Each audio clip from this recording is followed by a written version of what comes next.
Hello everyone, this is Russell or Carlin. This is my week 3 review video.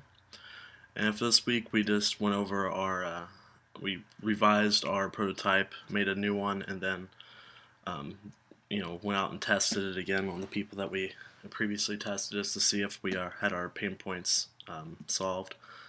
And the two main pain points were the delete and my add details. And here I can go to the delete. I'll show you. The delete, they didn't understand that you gotta this is basically a toggle, because before I just had it was something like delete a collection, like that's all it said, and when you clicked it, the text didn't change or anything, and it was just kind of confusing because after the deleted collection, they're just kind of like, okay, what do I do now? And so I changed the text on here to toggle delete so that they would kind of understand that to turn this on and off, you'd have to hit the toggle delete button. And so after I went through and tested again, everyone understood that a lot better. I mean, of course they were kind of anticipating it, but they said that the text was a lot easier to understand with the toggle, so they know that you have to actually toggle it on and off to do everything. So, and that cleared that up pretty well. The other part was the add item in here. They didn't understand that you could add these as custom details. Like there wasn't a set, like it had to be a color, it had to be a mount, it had to be shape. You could put whatever you wanted here.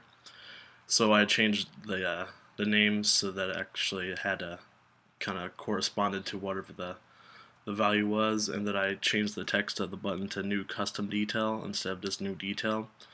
That way they would understand that it's actually custom and that you would type in whatever you wanted the detail to be when you clicked it in the actual app. So everyone, they said that was a lot more understandable. Actually, I didn't tell the one guy who said that I should add how rare the item was as one of the details.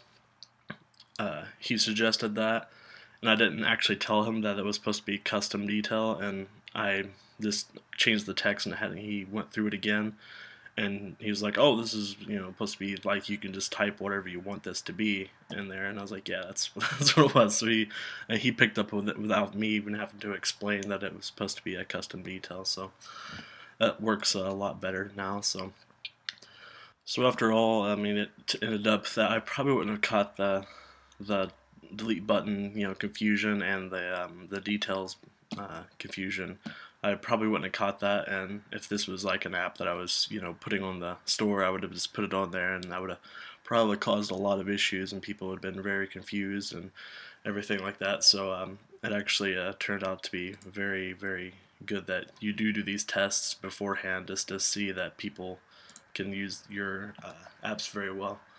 So yeah, everything went good, and I will see you all next week, hopefully with a 100% app that actually works on the iPhone and everything. Hopefully, I can add the edit and everything, the the features that I wanted to have, the nice to have features. Hopefully, I can add those in. So, thanks for watching, and I'll see you next week.